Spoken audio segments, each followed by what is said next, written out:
வணக்கம் உறவுகளே, நான் உங்கள் சத்யா. நம்மளோட வாழ்க்கையில் எவ்வளோ விஷயங்களை நம்ம பார்த்துருப்போம், படிச்சிருப்போம். ஆனால் அதுவே கதைகளாக கேட்கும்போது நமக்கு அது ஒரு ஒரு உத்வேகத்தை கொடுக்கும்.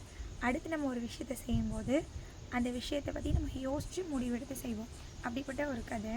ஒரு நாட்டில் ஒரு ராஜா. அந்த ராஜா தன்னோட நாட்டு மக்களுக்கு தேவையான நல்லதையெல்லாம் பார்த்து பார்த்து பண்ணிகிட்ருப்பார்.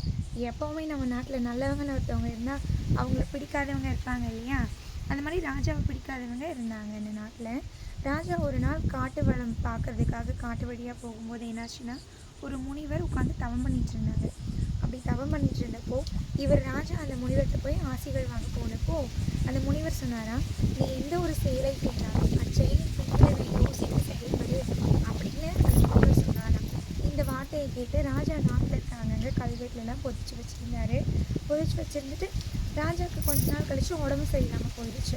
அப்போது அரண்மனை வைத்தியரை கூப்பிட்டு, ராஜாவுக்கு பிடிக்காதவங்களாம் ராஜாவுக்கு நீ கொடுக்க போகிற மருந்தில் இந்த விஷத்தை கலந்துடு அப்படின்னு சொல்லி கொடுத்துட்டாங்க. அப்படி அவர் அந்த மருந்தை கலந்து விஷத்தையும் மருந்தையும் கலந்து கொண்டு வராரு. கொண்டு வரும்போது என்னாச்சுன்னா, இந்த ராஜா பதிச்சு வச்ச வரிகள்லாம் பார்த்துட்டு, கல்வெட்டில் இருக்க வரிகள்லாம் பார்த்துட்டு இந்த வைத்தியர் திரும்ப அந்த மருந்தை கொண்டு போய் ஊற்றிட்டு வேறு மருந்து கொண்டு வராரு. இது உடம்பு முடியாமல் இருக்க ராஜா எல்லாத்தையும் பார்த்துட்டு அமைதியாகவே இருக்கார். திரும்ப மருத்துவர் கொடுக்குற மருந்தை சாப்பிட்டு அவருக்கு உடம்பு சரியாயிடுச்சு. அப்போது ராஜா மருத்துவரை பார்த்து கேட்டாங்களா, இதுக்கு முன்னாடி நீங்கள் கொடுத்த மருந்து எடுத்து வந்த மருந்தை எதுக்காக கீழே ஊற்றிட்டு இப்போ வேறு புதுசாக கொண்டு வந்தீங்க அப்படின்னு கேட்டாங்களா. அதுக்கு அந்த மருத்துவர் சொன்னாரா, ராஜா என்னை மன்னிச்சிடுங்க, பணத்துக்கு ஆசைப்பட்டு உங்களுக்கு பிடிக்காத எதிரிகள் கொடுத்த விஷயத்தை நான் உங்களுக்கு கொண்டு வந்தேன். ஆனால் நீங்கள் கல்வெட்டில் அங்கங்கே பதிச்சு வச்சுருந்த வரிகளை பார்த்த உடனே எனக்கு நம்ம பண்ண போகிற இந்த செயலால் நம்மளோட குடும்பமும் நமக்கான பின்விளைவு என்னன்னு நான் யோசித்தேன். அதனால தான் அந்த மருந்தை ஊற்றிட்டு நான் உங்களுக்கு வேறு நல்ல மருந்து கொண்டு வந்தேன் அப்படின்னு சொன்னாங்களாம்.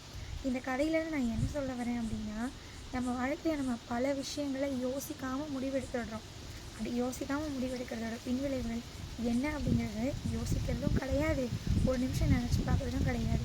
வாழ்க்கையில் எதை பண்ணாலும் ஒரு முறைக்கு 100 முறை யோசித்து முடிவெடுங்க, தப்பே கிடையாது. ஏன்னா நம்ம எதை விதைக்கிறோமோ அது கண்டிப்பாக வளர்ந்து நம்மளை அறுவடை செய்யும். அதனால் எந்த விஷயத்தை செஞ்சாலும் ஒரு முறைக்கு 100 முறை நீங்கள் செய்கிற செயலோட பின்விளைவுகளை யோசித்து செயல்படுங்க. நிச்சயம் வாழ்க்கையில் நல்ல நிலைமைக்கு போகலாம். அவ்வளோதாங்க. நன்றி.